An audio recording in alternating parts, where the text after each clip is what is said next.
Hey, so I'm going to do a little bit of a workflow video for, sorry, there's someone hammering upstairs, on how I'm going to make this logo. So I started out by doing a whole bunch of little thumbnail sketches just to get the concept down, and I kind of finalized on this 3D kind of top-down look. And I changed the name. I thought Core Borer kind of sounded boring, so it's going to be Core Explorer. I think it's more descriptive as well. So then after I did that, I kind of I put it on a square canvas here, and what I'm going to do is take this image and then import it into Maya and use it as a reference. So in Maya, all you have to do is create a plane. So you go create polygon primitives plane, and it's pointing up at the moment, so I'm just going to rotate in the x-axis 90 degrees, so it's pointing kind of towards the camera.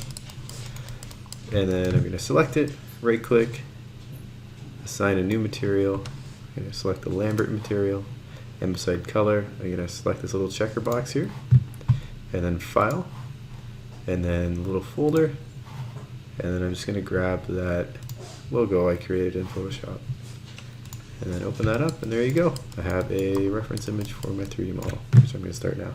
So thanks for watching. Bye. Hey, so for part 2, I'm going to show you how to 3D model the design with a few deformers and the type tool. So let's go back to where we left off. And the first thing I'm going to do is go create, type. And if you zoom out, it's really large. So zoom out a bit, and then I'm going to type in Core. So right now it's just a basic font. So I'm going to change that to one that I found online, which actually is very close to my design, which worked out really well. And I'm going to resize it. So I'm going to bring the font size down quite a bit. And I'm going to middle justify it just to frame it up. And then I'm going to frame it, and I'm going to scale it down just to kind of the right size.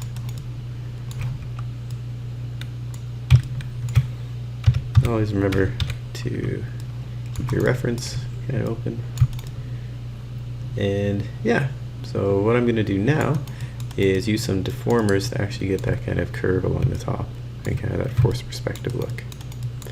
So the first one I'm going to do is it's a lattice deformer, and I'm going to change my menu set to rigging, and then I'm going to go to deform and then lattice. You'll see that it puts a little cage or a lattice around it, and what this does is it deforms the geometry inside of it. So if I move over to the lattice shape, I'm going to increase the S dimensions to about 10, so I can get that kind of curve on the top. And I can change this to about 4, and then I'm going to start editing them. So if you right click on the lattice, and select lattice point, I can select the points and deselect them, make sure you have the ones you want, and kind of alter the geometry with the lattice. This is a really handy tool for rigging as well as modeling. So I'm just kind of getting that curve on the top there. And then I might bring these lattice points up a bit, just to kind of get that looking more like the design. And maybe move these down to kind of make it look a little bit more forced. So that's looking pretty good. Tweak it a bit. So the next thing I want to do is actually force the perspective on the geometry even more. So to do that, I can select the type and then go to deform and non-linear flare.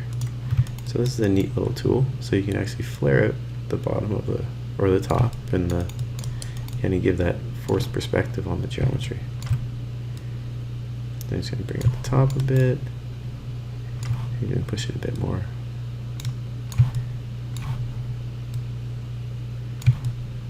Yeah, it's looking pretty good. So it's not exactly the same as the design, but it's close enough, and I'm happy with it. So the next little trick, it's a new little thing they added. I'm going to duplicate my geometry and move it over because I want to leave this just in case I want to try something different. And I'm going to select the geometry of the duplicated object and go to Modeling, Mesh, and then Retopologize. Oops. And what that does is kind of like remeshes the whole thing. So it's going to change what it has, all the polygon structure, and kind of make it more uniform. And I'm going to select by default, this is off, but I'm going to keep the original, and I lowered this a bit down to 750.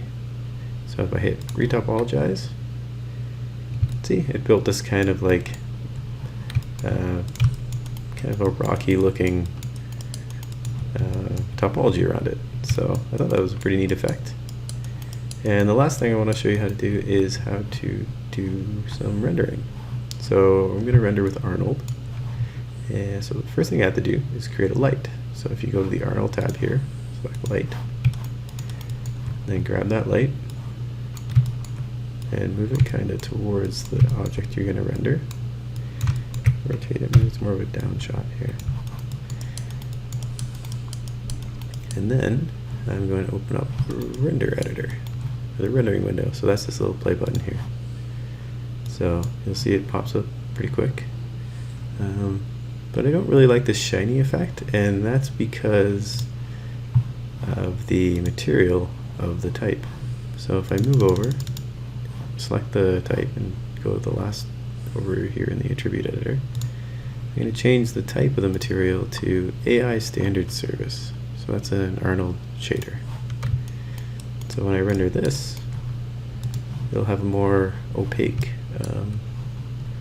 render to it, or look to it. I'm going to just put this on to see where I am here.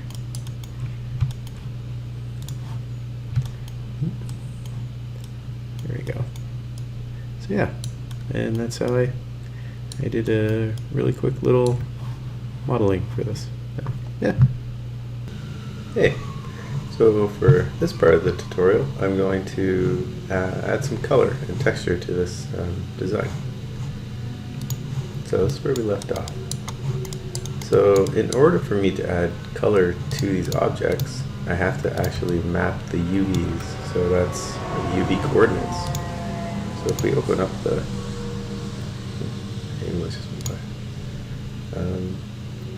if we open up the UV editor, it gives you a window that shows you the UV coordinates and the UV texture layout.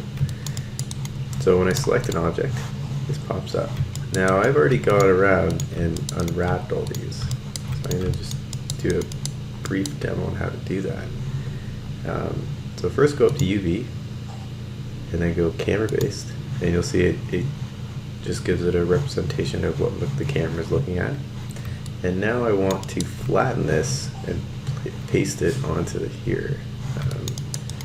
So I'll go around, select some edges. Now, geometry is not great on this thing, so it's a little bit tricky. Yeah, go around. The way I kind of think of it is you're kind of like reverse engineering like a stuffed animal. So you're creating these seams, and then you're going to create a pattern to build this 3D object. So once you have a seam, so this would be like the one piece of fabric or plane, you're going to go cut, sew, and then cut. And you'll see it creates like a light line here, so that's a seam. So when I flatten this 3D object, it'll cut it right along there. So I just have to do the back piece here. Ooh, that's horrible. Can't do that.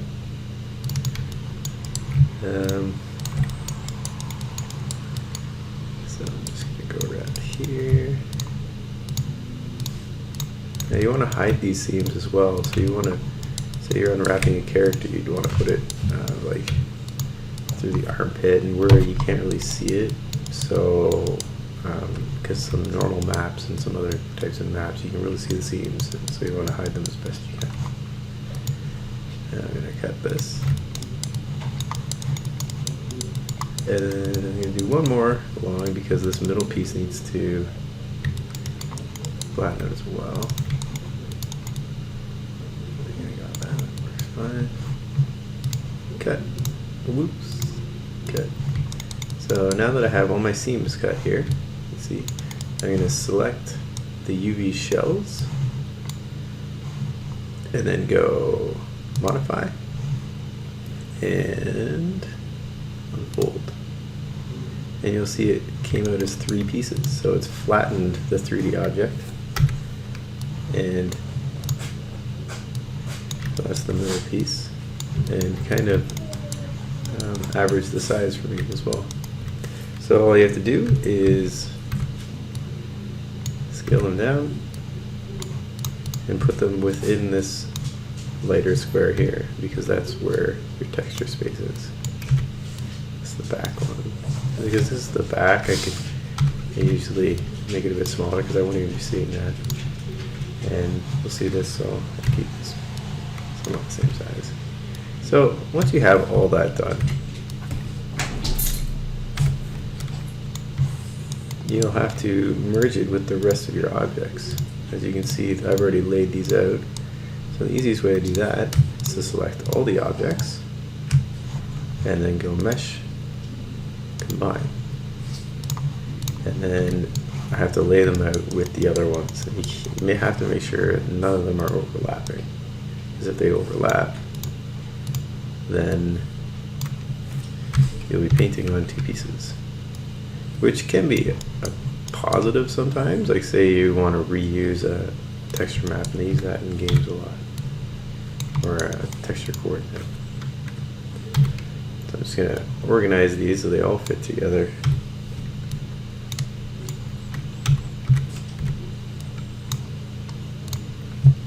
And because this is the back piece, I'm going to just make it small up here. And that's how you texture map. Okay, so for this section, I'm going to paint some color on this object. So now that the UVs are all set up, I can select the object and go File, Send to Mudbox, Send as a new scene. Mudbox is a painting and sculpting program. So I'm going to wait for that to load up. Okay, so here we are in Mudbox. So you can sculpt, you can paint, make some curves. But for now, we're just going to paint textures. So what I'm going to do is go to the Paint tool, the paintbrush, and just click on your object, and it'll bring this window up. And I'm going to create a new paint layer. I'm going to make it a 4096 texture size, TIFF, and diffuse. So once that's loaded up, I'm going to grab the paintbrush. Make sure the brush is kind of big. If you hold the B key, you can change the size of your brush by holding the B and just clicking the left mouse button and dragging. That's a new little hotkey there. And I'm going to select one of these textures here. So this one looks pretty good. It's a stone blocks. And I'm going to make sure my color is kind of like a darker color. And I'm just going to add a little bit of texture on it. And I want to keep it subtle because I do like the cartoony look of it. So I'm just doing some subtle textures on here.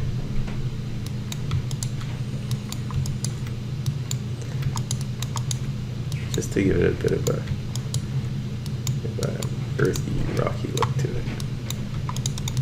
Alright, so I mean, that's about it. Maybe I'll do a little bit more. Strength is the opacity, so maybe a little bit darker on the bottom here. I'm trying to get a bit more of a gradient. And that's it. So to move back to Maya, all you have to do is get the Select tool, select your object, and then go to File, Send to Maya, Update Current Scene. And I'm going to change the file name to logo with color.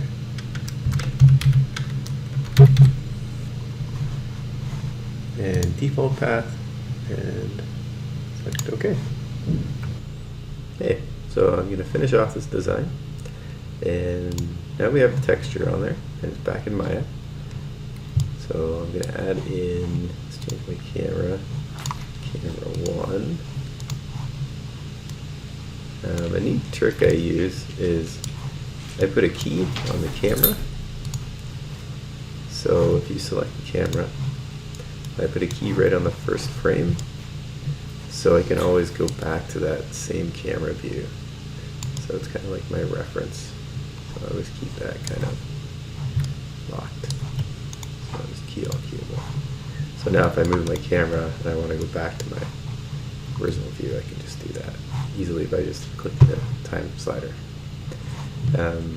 So now I'm going to create the last type from the bottom,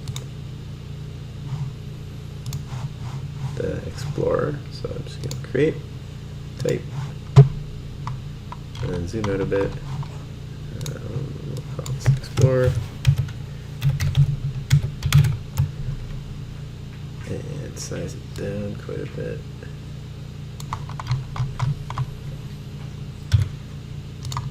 And move it to our design here. Make it smaller. Explorer. Oops. And stop that. I found a type or a font that I kind of like, so it's Alexis Bold. And let's center justify that and move it into place. So, I mean, it's not exactly what I designed, sketched up, but it's pretty close. And make this kind of like a flatter 3D object. And this is where that keyed camera really helps. So now I have the Explorer in there. So now what I want to do is kind of work with the lights a bit to brighten this up and really make it pop. So the first thing I'll do is grab my light, and I kind of want like a nice bright light. I want a more of a like a yellow color to it. So I'm going to change the light color to a yellow. And you'll see that it really makes a difference with the color. And I want to make it nice and bright too, so I'm going to crank up the intensity and the exposure. So now I have this nice kind of a gold looking logo, and really, you know, nice and colorful. So the next thing I want to do is change this Explorer, because I don't want this yellow, because it's taking the light from the yellow light. I'm going to stop that. So the way you can do that is if you select the light here, and then go Windows, and then Relationship Editors, and then Light Linking. And this is a really neat option you can use. You can select the light, and then you can kind of allocate what it influences. So this guy here is called Text Mesh Shape 3. So if I turn that off, I just deselect it, so I select the light here and then turn that off. Now you'll see that it doesn't show at all. So I have to create a new light. So I'll just duplicate this, move it down. So this will be called, well, let's make this not a yellow light, let's make this a white light. So now we'll see that it's super bright. So what I'm going to do is turn this part, or the core, off on the second light I created. So I'll go back into the Windows, Relationship Editors, Light Linking, and I have a second light I created now. So here's the core, so I'm going to actually turn that off here. And now it should look pretty cool. So now we have one light that's just shining on the core, and we have another light that's shining on the Explorer. So yeah, that's about it. I mean, I do a few adjustments. I might rotate this up a bit just so it shows a little bit better. And yeah, that's how you make a quick 3D logo. To save your image, all you have to do is wait for the render to complete. Almost there. And just go File, Save Image, and then just call something. So logo.png. I actually recommend EXRs. They're a good format, and I find with the Arnold renderer they work really well. So I hope you enjoyed the little tutorial I made, and yeah, check back for the next one. I'm going to do animations. I'm going to animate the core logo kind of dropping in and do some After Effects as well. So thanks for watching.